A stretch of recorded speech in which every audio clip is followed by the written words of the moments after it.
Professor Moran adjusted his ceremonial research sash for the 14th time in as many minutes, his three-fingered hands trembling with what he told himself was excitement and definitely not crippling anxiety. The auditorium on Thexis Prime stretched before him like a vast ocean of judgment, filled with approximately 2,000 of the galaxy's most brilliant minds, all of whom had paid actual currency to hear him speak.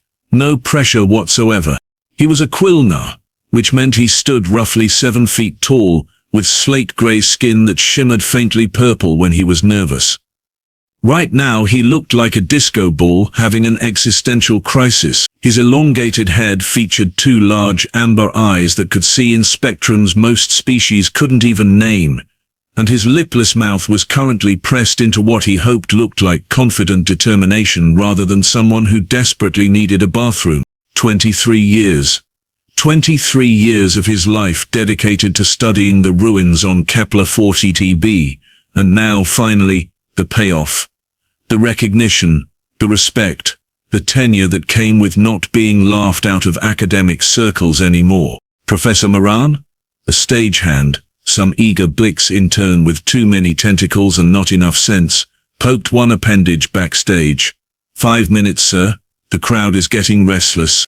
Restless with anticipation, I'm sure, Moran muttered, smoothing down his sash again. His research partner, Morton, had called in sick today. Sick. On the most important day of Moran's career. If by sick he meant sitting at home watching the live stream while eating those disgusting fermented protein clusters he loved, waiting for Moran to fail spectacularly. Well, not today, Morton, not today. Moran peeked through the curtain at the assembled crowd.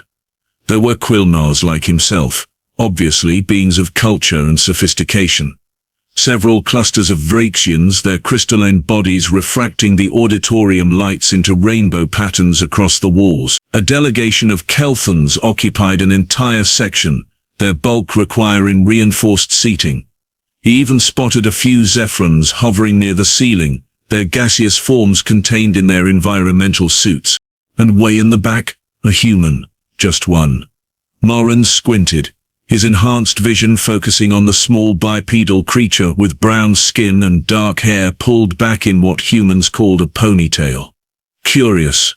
Humans rarely attended xenoarchaeological conferences. They were too busy doing whatever it was humans did, probably something involving excessive noise and inadvisable decisions. The lights dimmed. This was it. Moran strode onto the stage with what he hoped was commanding presence, and not the gait of someone who had forgotten how knees worked. The holographic projector hummed to life behind him, displaying the title of his presentation in 17 different languages simultaneously, The Enigma of the Lost Ones. A comprehensive study of the Kepler 42b civilization. Colleagues, distinguished guests, beings of discerning intellect, he began, his voice amplified throughout the massive space.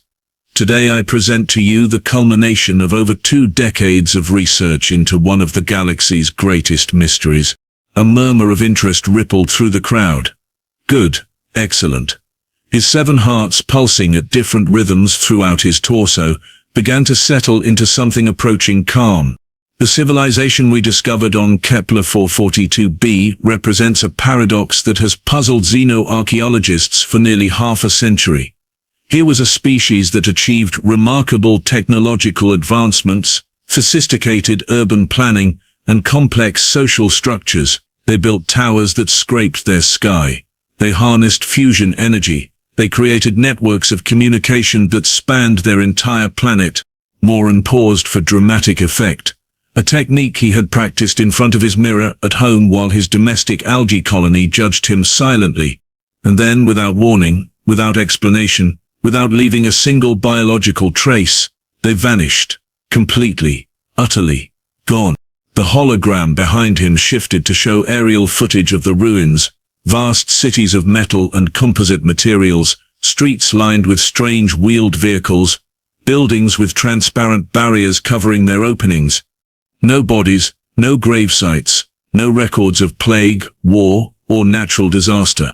Just empty structures, preserved remarkably well by Kepler 442b's stable atmosphere, waiting for us to interpret their secrets. Avraxian in the third row raised one appendage. "Professor, has any hypothesis been proposed for their disappearance?" "Many," Moran replied, warming to his subject now, his nervousness evaporating, like moisture on a desert world. "Mass, ascension to a higher plane of existence. Instantaneous transportation to another dimension. Rapture by some unknown cosmic entity, even alien abduction. Though I find that hypothesis particularly amusing, since we are, technically, the aliens in this scenario." Polite laughter echoed through the auditorium. Moran allowed himself a small smile. He was nailing this. "What we do know is that this civilization left behind a treasure trove of artifacts, structures and technologies that give us tantalizing glimpses into their daily lives. They were, by all accounts, a remarkable species, and it is my honor, my privilege, and my life's work to introduce them to you today." The hologram displayed an image of a peculiar symbol, golden arches curved against a red background. "Let us begin with their religious iconography." In the back row, Amy Kowalski shifted in her seat and frowned slightly. She had just wanted to sit in on an interesting lecture during her shore leave. This was going to be a long afternoon. Moran swept his arm toward the holographic display with the kind of theatrical flourish usually reserved for opera performers or people trying to distract others from questionable life choices. The golden arches rotated slowly in three-dimensional space, glowing with what he imagined was mystical significance, and definitely not the gaudy commercialism of a fast food franchise. "This symbol," he announced, his voice dropping to a reverent whisper that the auditorium's acoustics amplified perfectly, "appears on no fewer than 47 structures across the planetary surface, always in prominent locations, always facing major thoroughfares." Clearly this was a deity of great importance, perhaps representing prosperity, nourishment, or safe passage. A Kelthan scholar in the front row made a deep rumbling sound of approval, his massive frame vibrating with interest. Datapads throughout the audience lit up as attendees frantically recorded notes. Moran caught sight of at least 3 academics sketching the symbol, and one particularly enthusiastic Zephyrin was practically fogging up their containment suit with excitement. "The consistency of this iconography suggests a unified belief system," Moran continued, advancing to the next image. "Now observe their architectural achievements." The hologram shifted to display a sprawling cityscape, buildings of glass and steel reaching toward a blue sky, roads crisscrossing in geometric patterns that spoke of advanced urban planning, or at least that is what Moran had written in his dissertation. "These structures demonstrate a mastery of construction that rivals our own modern techniques. Notice the precision, the symmetry, the obvious zoning classifications. Here," he zoomed in on a section of the city, "we see what appears to be a commercial district, and here, another zoom, residential areas with individual dwelling units arranged in clusters." "Remarkable," breathed the Avraxian professor in the second row, her crystalline form pulsing with interest. "The structural integrity must have been extraordinary to survive this long without maintenance." "Indeed," Moran agreed, preening slightly. This was going better than he had dared hope, but their true genius becomes apparent when we examine their energy systems. He pulled up an image of what looked like a massive industrial complex, cooling towers rising like monuments against the horizon, power lines stretching in every direction like the web of some technological spider. "Fusion reactors," Moran declared, gesturing at the towers. "Multiple sites across the planet, each capable of powering millions of their dwelling units. The engineering required to sustain such systems speaks to a species that had conquered the very forces that bind atoms together. They bent the universe to their will, ladies, gentlemen, and assorted non-binary entities." More furious note-taking. A delegation of Kelthans were conferring among themselves in low rumbles that sounded like distant thunder. Moran was fairly certain he saw one of them wiping away what might have been a tear, though with Kelthans it was hard to tell moisture from natural secretions. "Their achievements extended beyond their planet as well," Moran said, pulling up an image of a structure floating in orbit. Solar panels extended like wings from a central hub, various modules connected in a configuration that suggested long-term habitation. "Space stations," orbital platforms. They had begun to reach beyond their world, to touch the stars themselves. "How long ago did they achieve spaceflight?" called out someone from the middle section. "Our dating methods suggest approximately 200 of their years before the abandonment event," Moran replied. "They were a young spacefaring civilization, which makes their disappearance all the more tragic and mysterious." He advanced through several more images in rapid succession. A massive stadium that could hold tens of thousands of beings, strange entertainment devices with screens and controls, vehicles of various sizes and purposes, from small personal transports to massive cargo haulers. Each artifact received Moran's learned interpretation, delivered with the confidence of someone who had spent 2 decades examining blurry photographs and making educated guesses. "This device," he said, displaying an image of a rectangular screen mounted above rows of seats, "appears to be some form of communal viewing apparatus. Perhaps for religious ceremonies or governmental announcements. The seats face it in regimented rows, suggesting a hierarchical observation structure." In the back row, Amy's frown deepened. She leaned forward slightly, squinting at the image. "And here," Moran continued, thoroughly enjoying himself now, "we have what I believe to be a ceremonial chamber." The hologram showed a tiled room with multiple enclosed stalls, each containing a white porcelain fixture. The repetitive nature of these chambers throughout their structures suggests ritual significance. Possibly purification rites performed multiple times daily. A Blix researcher raised several tentacles simultaneously. "Professor Moran, your work is absolutely groundbreaking. Has there been any success in deciphering their written language?" Moran's expression became somewhat pained, like someone biting into fruit only to discover it had gone bad 3 weeks ago. "Ah, yes, their language. This has proven frustratingly difficult. Their writing system appears to be alphabetic rather than logographic, which should theoretically make translation easier, but the context remains elusive. We have identified thousands of common words and phrases, but understanding their deeper meanings has been challenging." He displayed an image of a sign, its letters clear and bold: "Drive-through. Open 24 hours. This phrase, for instance, appears near many structures associated with the Golden Arches deity. Drive-through. The verb drive suggests motion, purpose, perhaps pilgrimage. Through implies passing from one state to another, possibly a spiritual transition. Open 24 hours indicates constant availability, suggesting this deity demanded devotion at all times of their planetary rotation cycle. The audience made collective sounds of fascination. Several scholars were now openly applauding his insights. Moran basked in the adoration like a plant soaking up sunlight, his skin shifting from nervous purple to a satisfied deep gray. This was what he had worked for. This was validation. This was his life's purpose being recognized by his peers. In the back row, Amy Kowalski had gone very still, her eyes wide, her mouth slightly open. She looked like someone watching a slow-motion accident involving multiple vehicles and possibly a fruit cart for maximum chaos. This could not be happening. This absolutely could not be happening. But it was.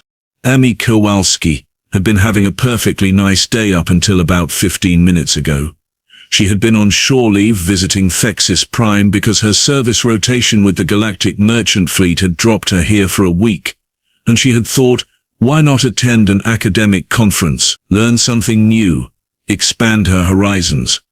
Maybe meet some interesting aliens who could hold a conversation about something other than cargo manifests and fuel efficiency. She had not expected to experience the academic equivalent of watching someone confidently explain that the sky was actually a giant blanket thrown over the planet by cosmic gnomes. Her hand went up slowly, hesitantly, like a student who knew the teacher was about to embarrass themselves but was not entirely sure if pointing it out was a good idea. Moran, mid-sentence about what he termed high-velocity personal transport pods, but what Amy recognized as a Honda Civic, paused and squinted toward the back of the auditorium. His amber eyes focused on the raised human hand with the enthusiasm of someone spotting a wasp at a picnic. "Yes," he said, his tone carrying just enough polite irritation to convey that interruptions were neither expected nor appreciated. "Do you have a question?" Mummy started, then cleared her throat.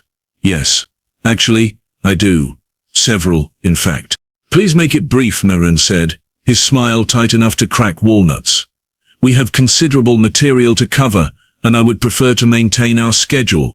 Amy stood up, and several heads turned to look at her. Humans were not exactly rare in the galaxy, but they were not common at xenoarchaeological conferences either. She was average height for her species, which made her shorter than most beings in the room, with dark brown skin, black hair pulled back practically, and brown eyes that were currently filled with the kind of disbelief usually reserved for magic tricks gone horribly wrong. Can I come down there? Amy asked, pointing toward the stage. I need to see those images up close. Moran's skin flickered purple with annoyance. I assure you the holographic resolution is quite excellent from any seat in the auditorium. These images have been meticulously curated and enhanced for optimal viewing. Yeah, no, I got that, Amy said, already starting to move down the aisle. But I really need to see them closer. Trust me on this. She walked down the steps with the measured pace of someone approaching a crime scene where they were about to become the prime witness. Other attendees shifted in their seats, confused by this interruption, but curious enough not to complain. A Vraxian whispered something to their neighbor. A Kelthan leaned forward with interest. Moran watched her approach with the expression of someone whose perfect dinner party was being crashed by an uninvited guest who had brought their own controversial opinions and possibly a live chicken. Amy reached the front of the auditorium and stopped, staring up at the holographic display. Currently it showed what Moran had labeled as a sacred gathering space for communal nourishment, complete with rows of tables, plastic seating, and a counter area with menu boards overhead. She tilted her head, blinked several times, looked at Moran, looked back at the hologram, then looked at Moran again with an expression that could only be described as "You cannot possibly be serious right now."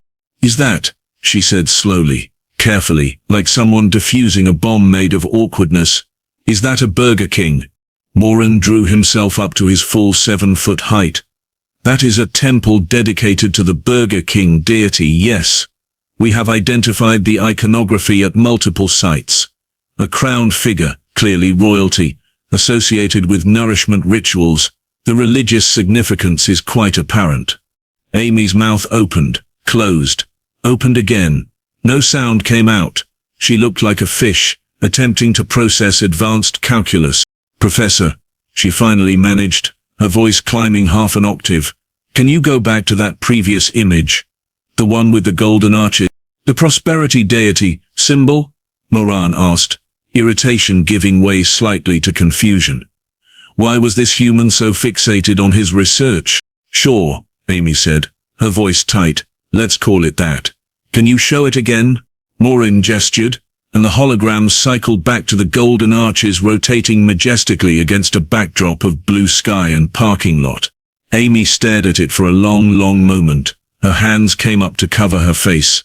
Her shoulders started shaking. Miss, are you quite all right? Asked a concerned Vraxian from the front row. Amy lowered her hands. Her eyes were watering. She was either laughing or crying, possibly both simultaneously. That's a McDonald's, she said, her voice strangled. You've been studying a McDonald's for 20 years.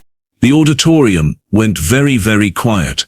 Moran's skin flashed through several colors in rapid succession, settling on a deeply confused mauve. I beg your pardon? And that, Amy pointed at another building in the background of the holographic cityscape, is a Target. And that's a Walmart.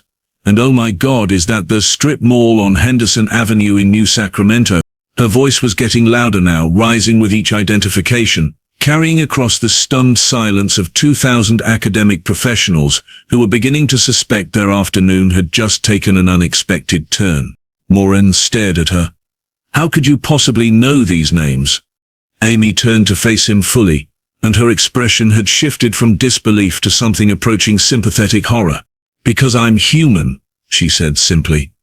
And you're not describing an extinct civilization, Professor. You're describing a suburb. The silence that followed Amy's statement was the kind of silence that occurs right before something expensive breaks or someone says something they will regret for the rest of their natural life. Possibly both. Moran's amber eyes narrowed to slits. A suburb, he repeated flatly, his voice dripping with the kind of condescension academics reserve for people who suggest the moon landing was faked. Or that maybe peer review is overrated. Yes, Amy said, gaining confidence now, stepping closer to the holographic display. Professor, can you show me that image of the personal transport vehicles again? Moran gestured sharply, and the hologram shifted to show a row of cars parked along a street. Their paint faded from years of exposure, but their shapes still clearly recognizable. He had spent 6 months analyzing these alone, documenting their aerodynamic designs and speculating about their propulsion systems. Amy pointed at one immediately. That's a Toyota Camry, 2015 model, maybe 2016. I had one exactly like that in college. Champagne color. Terrible gas mileage. The air conditioning only worked on Tuesdays for some reason. That is a sophisticated ground transport vessel, utilizing internal combustion technology, Moran said stiffly, his skin now a defensive shade of dark purple. The engineering required to create such a machine speaks to advanced metallurgical knowledge and precision manufacturing. It speaks to a $30,000 car loan and questionable credit, Amy corrected. And that one next to it?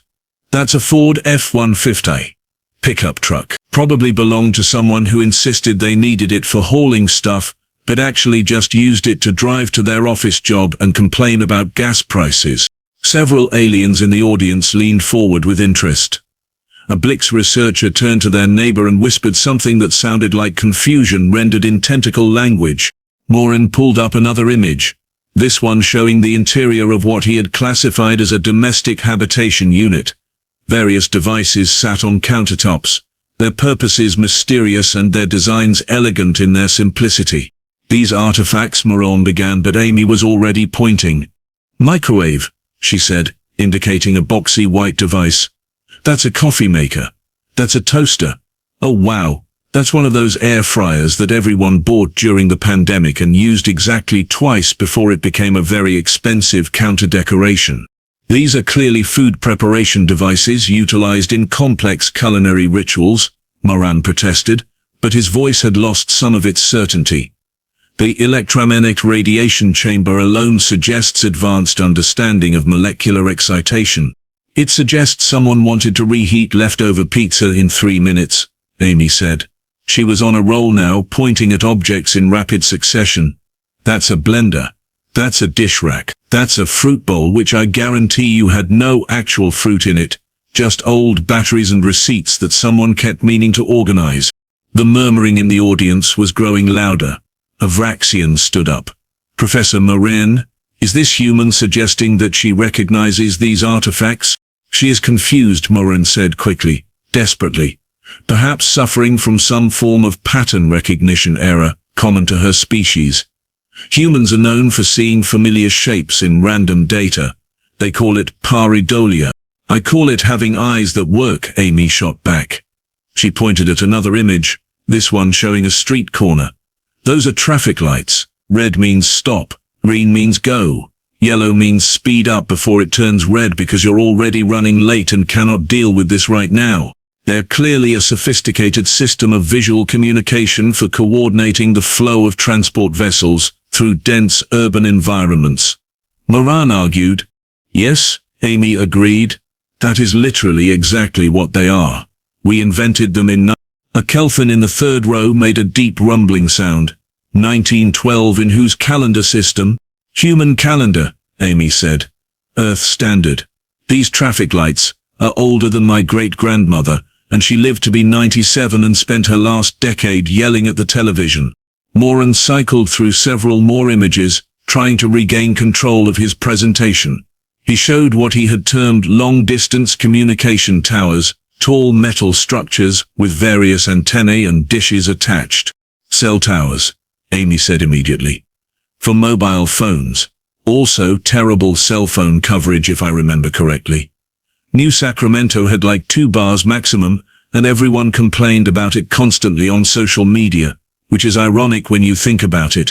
Environmental monitoring stations, Moran tried, showing another set of structures. Gas stations, for putting gasoline in cars.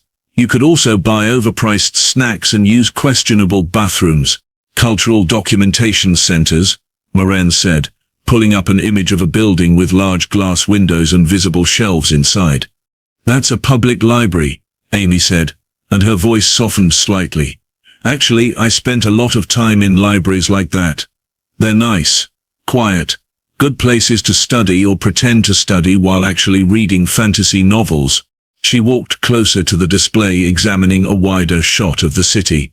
Professor, can you zoom in on that building on the corner? The one with the green sign? Moran did so, his movements stiff with wounded pride. The image resolved into sharp focus, showing a storefront with a familiar green and white logo, a mermaid figure, centered in a circle. Amy let out a sound somewhere between a laugh and a sob. That's a Starbucks. That is literally, actually genuinely a Starbucks coffee shop.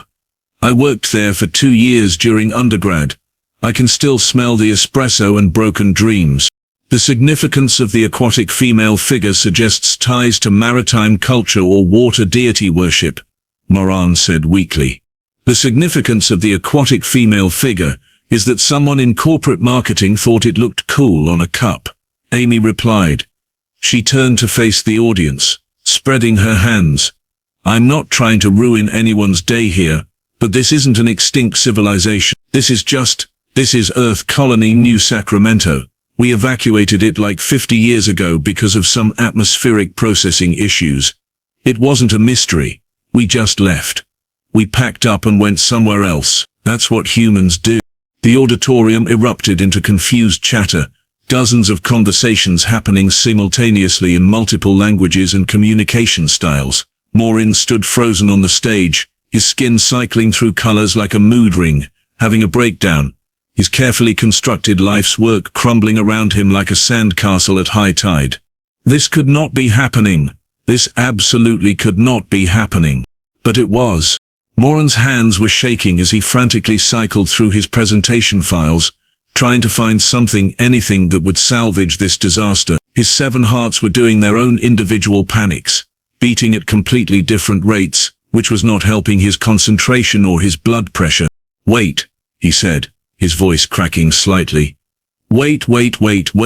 You may recognize some superficial similarities in common technology, but that does not explain the complete abandonment, the lack of any records, the absolute absence of biological remains.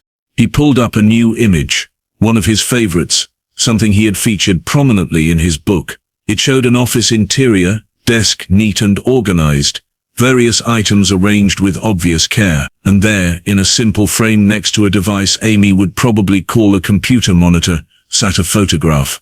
This, Moran declared, his voice regaining some strength, is clearly a significant portrait. Note the formal attire, the ceremonial backdrop, the careful composition. This is someone of importance, preserved in their dwelling place like a shrine. We found this in what appeared to be an administrative center, suggesting this individual held high rank in their society. The hologram zoomed in on the photograph. It showed a young woman in a blue graduation gown, cap slightly askew, holding a diploma. She was grinning widely, flanked by 2 older adults who were obviously her parents, their faces beaming with pride. Behind them, the distinctive brick architecture of a university campus was visible, along with other graduates and their families celebrating in the background. Amy had been nodding along to Moran's continued protests, ready with another correction, another mundane explanation. But when the image focused on that photograph, her face went completely still. The color drained from her brown skin, leaving her looking almost gray.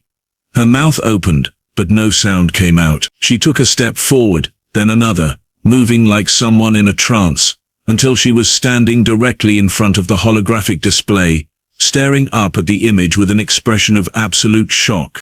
That's, she whispered, her voice barely audible even in the now quiet auditorium. Every alien had stopped their conversations to watch this strange human woman's reaction. That's my graduation photo. Moran blinked. I'm sorry, what? That's my graduation photo, Amy repeated, louder now, her voice shaking. From Ohio State University. 1989. I graduated with a degree in logistics management. That's my mom on the left. That's my dad on the right. He wore his good suit. The navy one he only brought out for weddings and funerals and apparently his daughter's graduation. She pointed at details in the photograph with a trembling hand. I remember that day.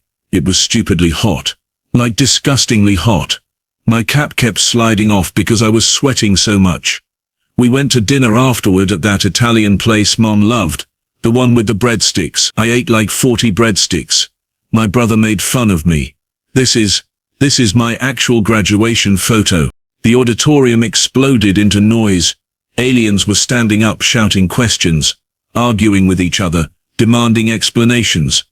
The carefully controlled academic environment dissolved into chaos, faster than ice cream on a summer sidewalk. Moran stared at the human, then at the hologram, then back at the human. His sophisticated pattern recognition abilities, honed over decades of archaeological work, were connecting dots he desperately did not want connected. The face in the photograph, the face of the woman standing in front of him, the same dark hair, the same brown eyes, the same slightly lopsided smile. No, he said, shaking his head so hard his ceremonial sash came loose. No, that's impossible. This photograph was found in sealed conditions on an abandoned planet. The dating methods, the contextual evidence, the complete lack of any living inhabitants. What office was this in? Amy asked, her voice still shaky. Can you show me the wider shot? Moran's fingers fumbled with the controls. The image zoomed out, showing the full office. A desk with a nameplate, though the text was too corroded to read. Filing cabinets. A window overlooking a parking lot. A mug that said something about Mondays being terrible. Amy let out a strangled laugh. That was my office.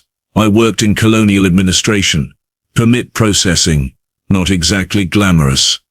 That mug was a secret Santa gift from Brandon Torres in accounting. Worst gift exchange ever. I left it behind because I figured, who wants to pack a mug that insults an entire day of the week? She turned to face Moran directly, and there were tears in her eyes now, though whether from laughter or shock or some combination, was unclear. Professor, I'm not dead. My civilization isn't extinct. That's literally my face in your research. I'm standing right here. I had a tuna sandwich for lunch. I'm very much alive, and so are approximately 14 billion other humans spread across 73 colonies and Earth itself. A Vraxian researcher stood up, their crystalline body pulsing with agitation. Professor Moran, how is this possible? Your dating methods, your peer reviews, your published papers. Moran was frantically swiping through data on his personal tablet, his movements becoming more desperate with each passing second. The atmospheric readings suggested abandonment occurred at least 300 years ago. The decay patterns, the sediment layers, the lack of any energy signatures. We turned off the power when we left, Amy said, her voice now containing an edge of hysteria. That's what you do when you evacuate. You flip the switches, you lock the doors. You don't just leave everything running and hope for the best. We're not monsters, but the records. Moran protested weakly. There were no records in any galactic database about this colony. Did you check the human databases? Amy asked. The silence that followed was deafening. Moran's skin had gone a pale, sickly yellow. The human databases are notoriously disorganized and difficult to access without proper clearance. So that's a no, Amy said. That's a no, Moran confirmed, his voice barely above a whisper. The greatest archaeological discovery of his career. The work that was supposed to cement his legacy, the mystery that had consumed 23 years of his life, was a woman who worked in permit processing and had terrible taste in Secret Santa gifts. Amy looked around at 2,000 expectant alien faces, all waiting for her to explain how an entire species could be simultaneously extinct and standing right in front of them. She took a deep breath, the kind people take before delivering bad news or admitting they forgot to pick up milk on the way home. Okay, she started, rubbing her temples. So New Sacramento was established in 2051 as one of humanity's early extrasolar colonies. Nice planet, decent atmosphere, a little heavy on the nitrogen but nothing our processors couldn't handle. About 40,000 people lived there at peak population. A Kelthon raised one massive appendage. When did this colony meet its tragic end? It didn't, Amy said. We just left. Around 2091, maybe 2092. The atmospheric processes started having issues. Nothing catastrophic, just annoying. They kept breaking down. Repairs were getting expensive. People were complaining. You know how it is. The audience stared at her blankly. They clearly did not know how it was. So the colonial administration did a cost analysis, Amy continued, and decided it was cheaper to just evacuate everyone to New Helena, which was only 3 systems over and had better schools anyway. We had about 6 months to pack up. Most people took their stuff. Some people, like me, left things behind because we were young and dumb and figured we'd come back for it later. You abandoned an entire planet because of minor atmospheric processing difficulties, asked Vraxian, their voice climbing several octaves in disbelief. Well, when you say it like that, it sounds bad, Amy said defensively. But yeah, basically, that's kind of what humans do. If something's too expensive or annoying to fix, we just move somewhere else. We're like hermit crabs, but with worse decision-making skills and more complaints about property taxes. Moran was still staring at his tablet, scrolling through his research notes with the expression of a man watching his entire worldview collapse in real time. But the galactic records, there was no mention of this evacuation, no notification to the Planetary Census Bureau, no update to the Colonial Registry. Amy winced. Yeah, about that. Humans are really bad at paperwork, like embarrassingly bad. We probably meant to file the proper forms, but then someone got distracted and it fell through the cracks. And 50 years later, here we are with you thinking we went extinct, because nobody bothered to update a database. That's the most absurd thing I've ever heard, declared a Blick scholar, waving several tentacles emphatically. You've clearly never worked in human bureaucracy, Amy replied. I once spent 8 months trying to get a parking permit approved. 8 months? For parking? The heat death of the universe will happen faster than human administrative process. She walked back toward the holographic display, gesturing at various images that Moran had classified with such scholarly care. Okay, so, let's clear some things up. Professor, can you show that image you called a sacred temple? Moran numbly complied. The hologram displayed a massive building with huge glass windows, multiple entrances, and a parking lot that could accommodate hundreds of vehicles. That's the Westfield shopping mall, Amy said. It had a food court with the worst Chinese food you've ever tasted, a movie theater that only showed films 3 months after they came out everywhere else, and a store that sold nothing but scented candles. The sacred ritual performed there was called retail therapy, and it involved spending money you didn't have on things you didn't need. A murmur ran through the crowd. Several aliens were taking notes with what looked like increasing horror. And this structure you labeled as a warrior training facility? Moran asked weakly, pulling up an image of a low building with large windows and motivational text on the exterior. Amy squinted at it. Planet Fitness. Budget gym. $10 a month.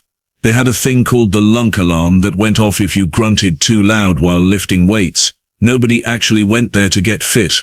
People signed up in January, went twice, then spent the rest of the year feeling guilty about wasting $10 a month, but never actually cancelling the membership. So not warriors in training, a Kelthon said slowly. Warriors in denial about their fitness goals, Amy corrected. There's a difference. Moran cycled through more images, each one a fresh humiliation. The ceremonial gathering spaces with the large viewing screens, movie theaters. We watched actors pretend to be other people while eating overpriced popcorn and silently judging anyone who talked during the film.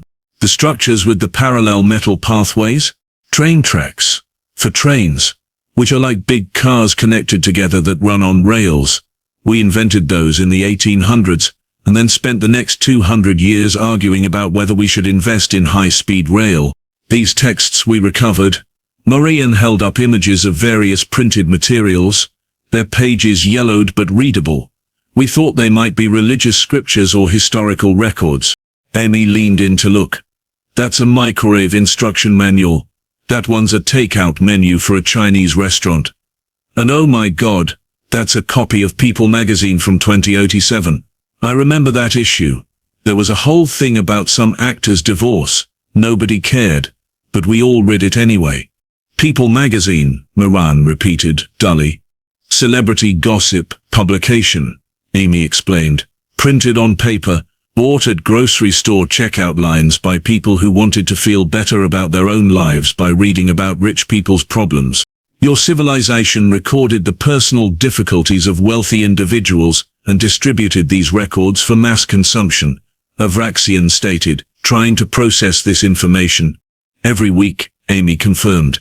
Sometimes twice a week if it was a slow news cycle. She pointed at another image, this one showing what Moran had labeled as a communal nourishment preparation education center. It was clearly a kitchen showroom in a home improvement store. That's a Home Depot, Amy said. You could buy tools, lumber, plants, and develop a crippling addiction to starting home improvement projects you would never finish. My dad had 11 unfinished projects when we evacuated. 11. He took the tools with him and started new unfinished projects on New Helena. But the sophistication, Moran protested weakly. The technology, the infrastructure, the planning. We're not primitive, Professor, Amy said gently. We're just disorganized and prone to abandoning things when they get inconvenient. Those are different character flaws. She gestured broadly at the holographic cityscape still rotating slowly behind them. This wasn't some grand mystery. This was just a Tuesday for humanity. We built a colony. It didn't work out. We moved. We forgot to tell anyone. Classic human behavior. If you want a real mystery, try figuring out why we decided to put pineapple on pizza.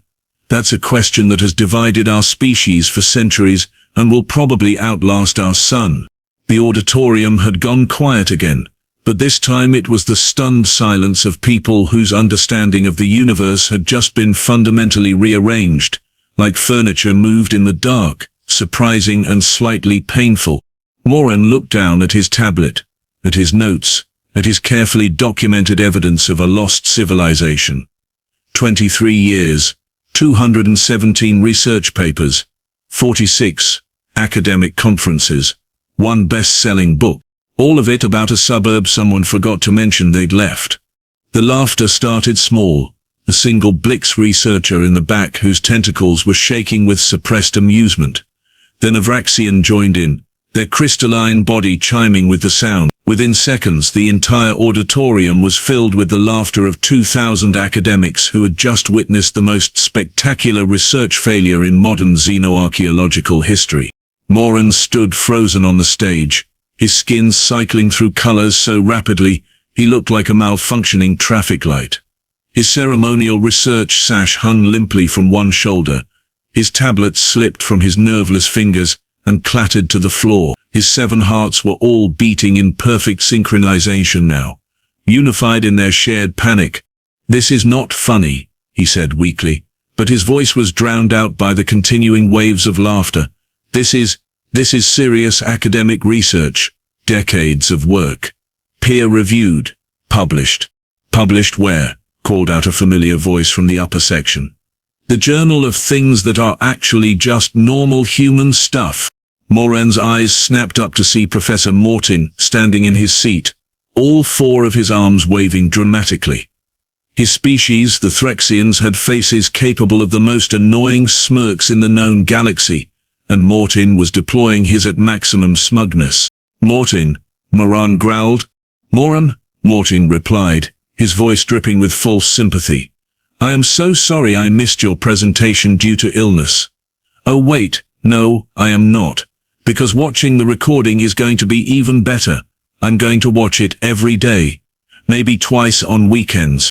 You are the worst colleague in the history of academia, Moran said. And you spent 23 years studying a McDonald's, Mortin shot back. I think we both know who comes out ahead in this situation. Amy stepped forward, her expression genuinely sympathetic now. Professor Moran, look, I know this is bad, but it's not like you could have known. The research was solid given the information you had. The analysis was thorough. You were missing one crucial piece of data, which is that we're not dead. That is a fairly crucial piece of data, Moran said, his voice hollow. True, Amy admitted. But hey, at least you got the technology assessment right. We did build all that stuff. You correctly identified our architectural styles, our transportation methods, our urban planning. You just thought we disappeared mysteriously, when actually we just moved to a different zip code. I published 17 papers, Moran said, staring at nothing. 17 separate papers on human extinction theories. I proposed mass ascension, dimensional rifting, cosmic rapture. I suggested you might have evolved beyond physical form. We can barely evolve beyond arguing about politics on social media, Amy said. Physical transcendence is way beyond our pay grade. My book, Moran continued, his voice getting higher. My book is a bestseller, The Enigma of the Lost Ones. It sold 6 million copies across 4 star systems. There is a theatrical production being developed on Viraxis Prime. They cast a very famous actor to play the role of the tragic last king of the lost civilization. There was no king, Amy said gently. We had a colonial administrator named Patricia Chen, who mostly dealt with zoning permits and noise complaints. I dedicated the book to the memory of your vanished species, Moran added, now pacing back and forth across the stage. There is a dedication, in the front, to the lost ones, to humanity, gone but not forgotten. That's actually kind of sweet, Amy offered. You are literally standing here, Moran pointed at her accusingly, not gone, very much not forgotten, because you are physically present and ruining my life. The auditorium doors burst open with a bang that made several Blix researchers jump in surprise. A human man in a formal diplomatic uniform strode in, looking confused and slightly annoyed. He had the bearing of someone who dealt with administrative nonsense on a daily basis, and had finally reached his limit. Okay, he said loudly, his voice carrying across the space. I'm Commander Tom Mully from the Earth Embassy. Someone explain to me why I'm getting emergency calls about humans being extinct. I was in a meeting, an important meeting, about trade regulations, which was already terrible, and now this.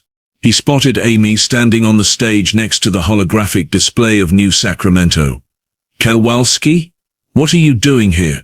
Hi, Commander, Amy said weakly. Funny story, remember New Sacramento? The colony we evacuated in the 90s? What about it? Amy gestured at Moran and the entire presentation setup. Apparently nobody told the galactic academic community that we evacuated it. So they've been studying it for 20 years thinking we all mysteriously vanished. Commander Mully blinked several times, looked at Moran, looked at the holographic cityscape, looked back at Amy. You're joking.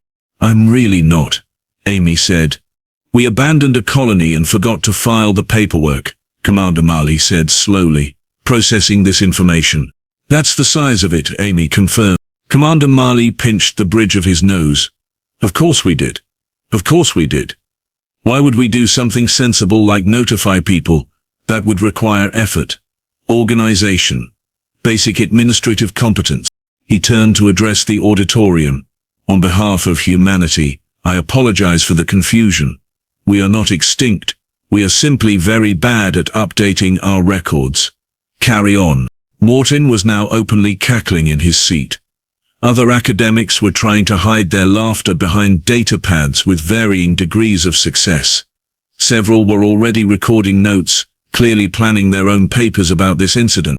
Moran sat down heavily on the edge of the stage, his head in his hands. His life's work had just become the academic equivalent of a viral video featuring someone falling off a ladder. Entertaining for everyone except the person involved. If it helps, Amy said quietly, sitting down next to him, I still have my actual graduation photo album in storage. With all the pictures from that day, we could compare them to your hologram. For science. Moran made a sound like a balloon deflating sadly. Too soon? Amy asked. Far too soon, Moran confirmed. The next 3 hours descended into what could only be described as controlled chaos. If by controlled one meant barely contained pandemonium held together by academic protocol and the desperate hope that nobody was recording this for posterity. Spoiler alert, at least 40 people were recording it for posterity. Dean Quintara of the Thexis Prime Archaeological Institute materialized in the auditorium within 20 minutes, her Zephyrin form swirling anxiously inside her containment suit. She floated directly to Moran with the energy of someone whose entire quarterly budget was about to disappear into damage control. "Moran," she said, her voice modulator crackling with barely suppressed panic. "Please tell me this is some kind of elaborate academic theater, performance art. A very committed prank." "I wish it were," Moran replied, still sitting on the stage floor like a student who had given up on life. "But no, the humans are not extinct. They just moved and forgot to mention it." Dean Quintara made a sound like wind rushing through a tunnel. "Do you have any idea how much funding we allocated to your research? How many grants were approved based on the significance of studying an extinct spacefaring species? The symposiums, the exhibitions, the educational programs." "I'm aware," Moran said miserably. "The gift shop," Dean Quintara continued, her voice rising. "We have a gift shop selling Lost Ones merchandise. Mugs, t-shirts, little model vehicles. We marketed them as replicas of a vanished civilization's sacred objects." Amy raised her hand. "For what it's worth, those mugs are actually pretty accurate. I'd buy one." Not helping, Dean Quintara and Moran said simultaneously. Commander Marley was on his comm device, presumably explaining to the Earth Diplomatic Corps why nobody had bothered to inform the galaxy that humans were still around. His expression suggested the conversation was going about as well as expected, which was to say poorly. "Yes, I understand we should have filed the proper documentation," he was saying. "Yes, I'm aware this is embarrassing. No, I don't know why nobody thought to mention it. Because we're human, that's why. We forget things. It's kind of our whole deal." Within the hour, news of the incident had spread across academic networks faster than gossip at a family reunion. Social media feeds exploded with commentary. Someone had already created a meme featuring Moran's face next to a McDonald's logo, with the caption 20 years of research. It had been shared 60,000 times. Amy Kowalski, permit processor and accidental civilization representative, found herself at the center of a media storm she had absolutely not asked for. By the end of the day, she was being called the woman who ruined archaeology on at least 3 major news networks, which she felt was unfair because she had not set out to ruin anything. She had just wanted to attend a lecture. The retractions started immediately. Moran spent the next week issuing corrections to his 17 published papers, each one more painful than the last. Correction: humans are not extinct. Correction: the Golden Arches represent a fast food restaurant chain, not a prosperity deity. Correction: the author regrets the error and his entire career. His book publisher was less than thrilled. The theatrical production on Thexis Prime was hastily rewritten to be a comedy instead of a tragedy, which honestly improved it significantly according to early reviews. But here is the thing about academic scandals: they eventually settle, and people start looking for the silver lining. Moran's research, while spectacularly wrong about the extinction part, was actually quite thorough regarding everything else. His documentation of New Sacramento's infrastructure, metrics, and urban planning was detailed and accurate. The analysis was solid. He had just been missing the rather important context of these people are still alive and currently complaining about the cost of housing. 3 weeks after the incident, Amy and Moran met at a quiet cafe on Thexis Prime, far from the academic district where people still pointed and whispered when they saw him. He looked tired, his skin a subdued grey, his ceremonial research sash notably absent. "Thank you for meeting me," Moran said as Amy sat down with something that resembled coffee but tasted like regret. "I wanted to apologize properly, without 2,000 witnesses." "You don't need to apologize," Amy said. "You didn't know. How could you know? We're the ones who dropped the ball here." "Still," Moran insisted, "your graduation photo, your office, your actual life reduced to archaeological speculation. That must have been disturbing." "It was weird," Amy admitted, "but also kind of funny.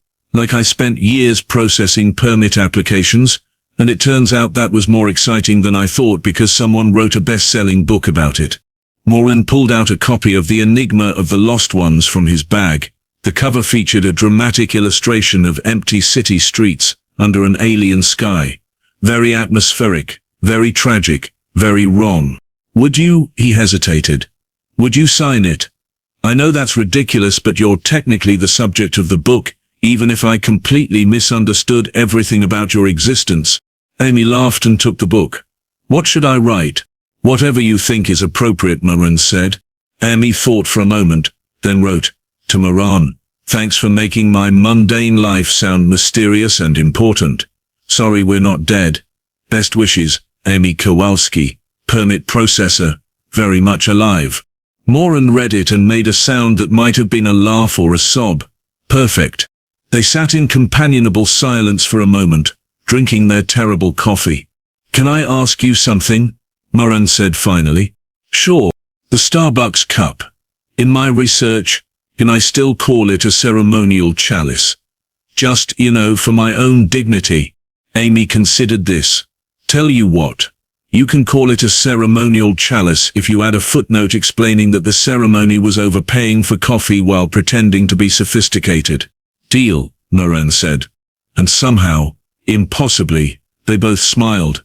6 months later, Professor Moran stood in front of a much smaller audience at a much less prestigious conference, but his skin was a healthy grey, and his 7 hearts beat with something approaching contentment. The topic of his lecture, Contemporary Human Cultural Practices, a field guide for the confused academic. The auditorium was only half full, which was fine. Moran had learned to appreciate a more modest approach to scholarship. His new book, currently in pre-publication, bore the self-deprecating title, Humans, Still Here. Unfortunately for my career, the publisher thought it would sell well based on name recognition alone, and early reviews called it surprisingly funny and refreshingly honest. The key to understanding humans, Moran was explaining to a group of genuinely interested scholars, is accepting that they are simultaneously brilliant and ridiculous. They can build fusion reactors and space stations, but they will also argue for 6 hours about whether a hot dog is a sandwich. A Vraxian in the front row raised an appendage. Is a hot dog a sandwich? I have no idea, Moran admitted. Humans don't even agree among themselves. That's the point. In the back row, Amy Kowalski sat with a datapad, taking notes.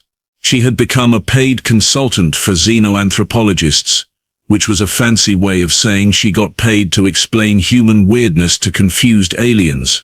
It was better money than permit processing and significantly more entertaining. Her favorite consultation so far had been explaining to a Kelthan research team why humans had invented drive-through windows. The Kelthans had theorized there were efficiency worship stations where humans paid tribute to the gods of speed. Amy had to explain they were actually just for people too lazy to get out of their cars to buy hamburgers.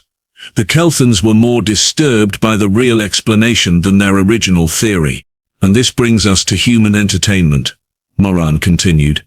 They have something called reality television, which is neither real nor particularly entertaining, but they watch it anyway. I have included an entire chapter on this phenomenon in my new book. Amy smiled. Moran had come a long way from the pompous academic who thought he had unlocked the galaxy's greatest mystery. He was humble now, self-aware, and genuinely interested in learning rather than just being right. They had coffee regularly, and he asked her endless questions about Earth culture, which she answered with a mixture of honesty and gentle mockery. After Moran's lecture concluded to polite applause, Amy wandered down to the next presentation hall. She had some time to kill before her shuttle departed, and the schedule listed a talk by Professor Drahorn, titled The Silent Cities of Tau City, an investigation into sudden abandonment. Amy settled into a seat near the back as Professor Drahorn, an enthusiastic Quilnar, who reminded her painfully of pre-scandal Moran, began his presentation with dramatic flair. Distinguished colleagues, Drahorn announced, I present to you evidence of a civilization that vanished without warning. Empty cities, intact infrastructure, no bodies, no records. A complete mystery. The holographic display behind him lit up, showing aerial footage of an abandoned settlement. Wide streets, organized buildings, familiar architectural patterns. Amy leaned forward, squinting at the images. Her stomach began to sink. Note the sophisticated transport networks, Drahorn continued, zooming in on what were very clearly paved roads with lane markings.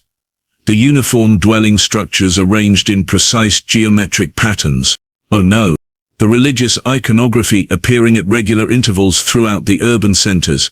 The hologram displayed a sign, bright red and yellow, featuring a familiar clown mascot. Oh no, no, no. We believe this civilization achieved significant technological advancement before their mysterious disappearance approximately 60 years ago. Amy slowly raised her hand, a sense of weary inevitability washing over her like a wave she had seen coming, but was too tired to avoid. Drahorn noticed her. Yes? Do you have a question? Yeah, Amy said, her voice carrying across the auditorium with the tone of someone who had been through this exact situation before and could not believe it was happening again. Quick question. Is that New Phoenix, the human colony, on Taos? Because if it is, I have some news that you're really not going to like. The color drained from Drahorn's skin, shifting from confident blue to panicked purple in record time. Oh no, he whispered. Oh yes, Amy confirmed. In the front row, a scholarly attendee turned to their colleague. Is this going to be another McDonald situation? I think this might be a Wendy's situation, the colleague replied. Amy pulled out her comm device and messaged Moran. You're not going to believe this. It happened again. Different professor. Different colony. Same problem. Humans forgot to file paperwork. Again. Moran's response came immediately. I'll bring coffee. The real kind, not ceremonial. Amy looked back at Professor Drahorn, who was frantically scrolling through his research data with the expression of someone watching their entire career flash before their eyes in the worst possible way. She felt genuinely bad for him. She remembered that look. She had seen it on Moran's face 6 months ago. Professor, she called out gently, it's going to be okay. Well, no, it's going to be horrible and embarrassing, and people will make memes about you. But eventually, it'll be okay. I know a guy who's been through this. He can help. Drahorn looked at her with desperate hope. Really? Really, Amy confirmed. He's writing a book about it and everything. Very therapeutic. Lots of self-deprecating humor. You'll fit right in. As the auditorium erupted into confused chatter and Drahorn's carefully constructed presentation crumbled around him, Amy settled back in her seat and checked her bank account. The consulting fees from this were going to be substantial. Maybe she could finally afford to replace that Toyota Camry she had left behind in New Sacramento.